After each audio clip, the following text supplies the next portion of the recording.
Queridos hermanos de la Iglesia Central Dios es Amor, quiero desearle a usted una muy feliz tarde y quiero patentizarle la alegría que hay en el corazón del cuerpo pastoral por tener estos medios que el Señor ha proporcionado para poder llegar precisamente a usted, para estar con usted, para llevarle el consejo de la palabra. Porque precisamente Dios dejó la Escritura para que sea compartida, para que ésta sea conocida y para que usted tenga la oportunidad por el conocimiento de obedecerla. Hoy precisamente la enseñanza que traigo en esta tarde tiene que ver con lo que Dios demanda. Si me tocara llamar de alguna manera a esta enseñanza sería la demanda de Dios. Y voy a enfocarme en el libro de Miqueas. En el capítulo 6, precisamente en el verso 8, que textualmente dice: Oh hombre, Él te ha declarado lo que es bueno. ¿Y qué pide Jehová de ti? Solamente pide hacer justicia, amar misericordia y humillarte ante tu Dios. Vamos a orar. Querido Padre, queremos darte gracias por este día, porque hemos tenido hoy, Señor, la oportunidad de alabar tu nombre, de bendecirte, de reconocer tu grandeza en todas las cosas que ocurren. En medio de esta pandemia, Señor, vemos un propósito tuyo de que quien no te conozca tenga la oportunidad de conocerte, y quien conociéndote tenga la oportunidad de edificarse. Queremos darte gracias, Señor, porque reconocemos que tú has tenido y tienes cuidado de cada uno de nosotros. Nos has provisto de alimento, nos has provisto de sustento espiritual y nos has dado paz. Elementos que solamente tú, oh Dios, puedes transmitir al hombre. Gracias por eso, Señor. Ahora, Padre, permítenos en esta enseñanza conocer cuál es tu voluntad. Tratar de entenderla, pero sobre todo aplicarla en nuestras vidas para beneficio precisamente de nosotros. Gracias, Padre, por eso. Lo hacemos con gratitud en el nombre que es sobre todo nombre, el nombre de Cristo Jesús. Amén. Precisamente, queridos hermanos, cuando pienso en Miqueas, pienso en un contexto no tan diferente al que estamos viviendo en este momento. En primer lugar, porque Miqueas es un hombre que le toca transmitir la palabra de Dios en un periodo muy difícil. Y de igual manera, hoy nosotros estamos viviendo una situación compleja. Pero en el contexto general de la escritura bíblica, Dios siempre nos enseña de diversas formas y con métodos a veces diferentes. Para el caso cito Hebreos 1:1, en el cual la palabra de Dios textualmente nos dice: Dios, habiendo hablado muchas veces y de muchas maneras en otro tiempo a los padres por los profetas.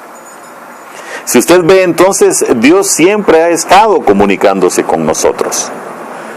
En un tiempo lo hizo a través de los profetas para nuestros padres.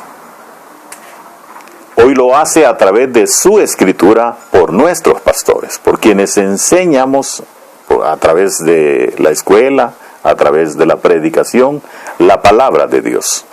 ¿Y qué es lo que Él nos ha transmitido siempre? Una sola cosa: ¿cuál es su voluntad?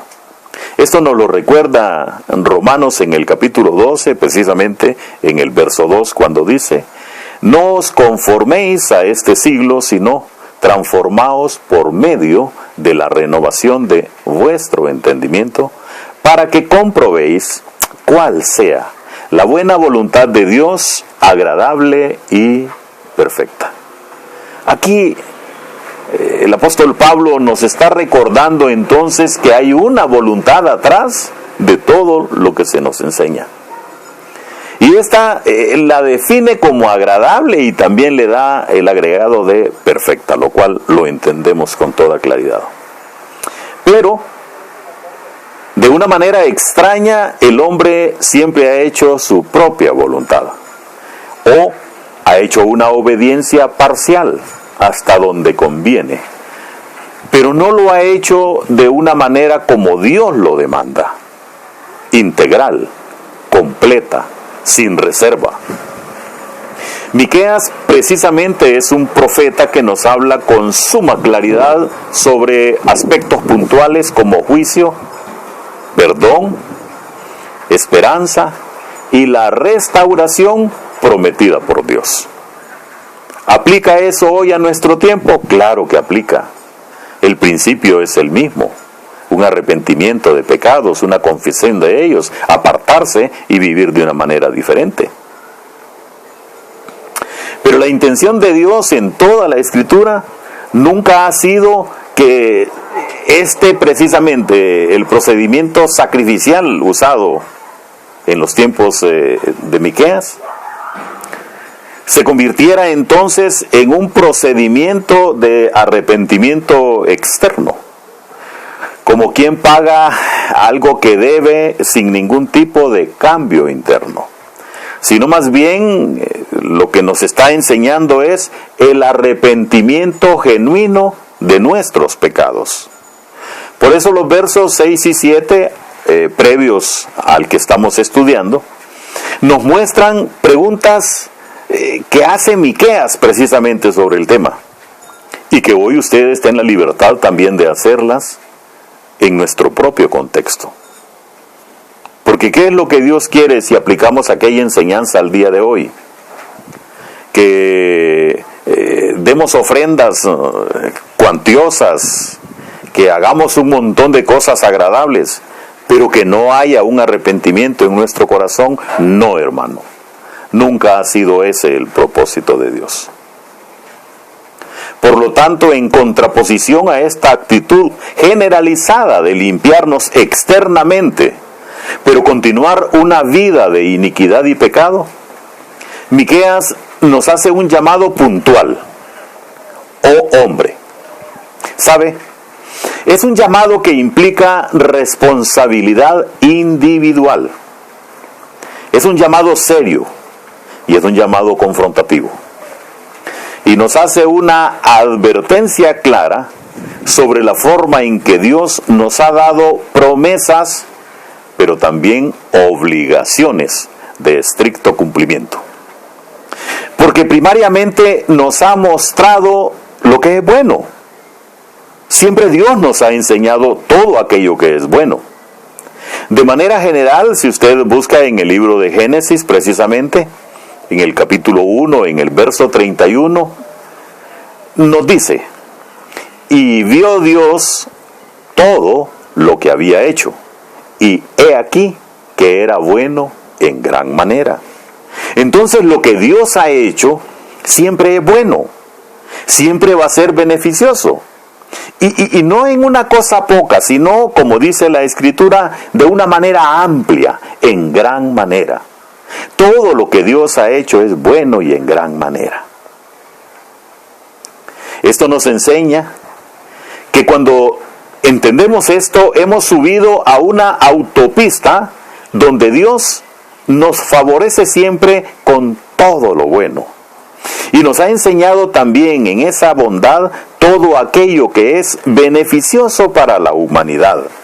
Y también establece que esa bondad suya tiene que forzosamente reflejarse precisamente en nuestras vidas. Nunca ha tenido Dios un propósito diferente, y por eso nos lo demanda de manera frontal, de manera puntual, cuando a través de Miqueas establece 3 puntos específicos. Comparto con usted el primero: hacer justicia. Cuando nos habla Dios de hacer justicia, precisamente nos está pidiendo que vivamos de tal manera que no tomemos ventaja de nada, ni de nadie, ni sobre nadie. Cito el Salmo 15 en el verso 2, que dice: el que anda en integridad y hace justicia y habla verdad en su corazón. Está hablando aquí de un hombre específico que practica 3 cosas preciosas: la integridad, la justicia y la verdad. Estas siempre van a ir agarradas, integradas, no pueden andar separadas.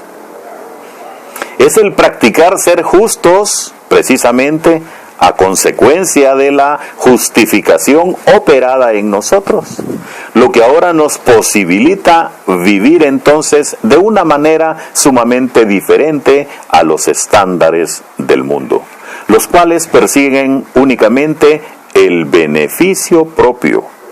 Y nosotros, en contraposición a esto, buscaremos siempre el beneficio de los demás. Aquí hay un enfoque completamente diferente, buscando la equidad permanente en nuestros actos ahora como una nueva manera de vivir. El Señor nos habla también de una manera específica en el punto 2, a amar misericordia. ¡Qué palabra! ¿Cómo nos mueve? Porque esto va íntimamente ligado con lo que deberíamos de estar haciendo. Este concepto de amar misericordia, traído a la práctica diaria, no es solamente un enunciado, sino más bien la consecuencia de una manera activa de vivir en un amor activo, no pasivo. Son 2 cosas que deben ir de la mano: nuestra manera de vivir y nuestro amor, el cual no debe ser teórico, sino fiel y constante, que nos inclinará a hacer el bien a todos de manera general, pero especialmente y particularmente a los hermanos en la fe. El libro de Gálatas, precisamente en el capítulo 6, en los versos 9 y 10, nos hace un llamado a eso. Dice la Escritura: no nos cansemos de hacer el bien, porque a su tiempo segaremos si no desmayamos. Así que, según tengamos oportunidad, hagamos bien a todos, y mayormente a los de la familia de la fe, entendiendo que no solo debemos practicarla, estoy hablando de la fe, sino también sazonarla con amor verdadero. Y finalmente, el libro de Miqueas nos habla de una verdad que muchas veces queremos pasar por alto porque no nos conviene. Pero no solo Miqueas lo dicen varias citas bíblicas en la cual el Señor nos ordena que nos humillemos ante Él. Este es un concepto muy profundo, hermanos, porque la humillación siempre irá ligado al reconocimiento implícito de algunas verdades. Voy a citar 2. Número 1, Dios siempre será Dios, aún sin nuestra adoración. Y para adorarle correctamente debemos aceptar que dependemos totalmente de Él. En segundo lugar, Dios siempre será Dios, primero. Segundo, nosotros siempre, ponga atención a esto, llevamos las de perder al ir en contra de Dios. Y entre más altivos, y entre más orgullosos, entre más prepotentes y entre más alto nos coloquemos, así también proporcionalmente nos estamos alejando de Él.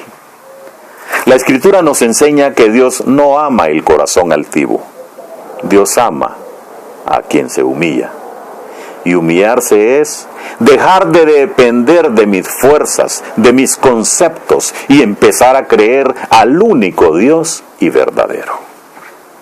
La humillación verdadera empieza cuando reconocemos los planes del Señor como más altos, como más profundos que los nuestros.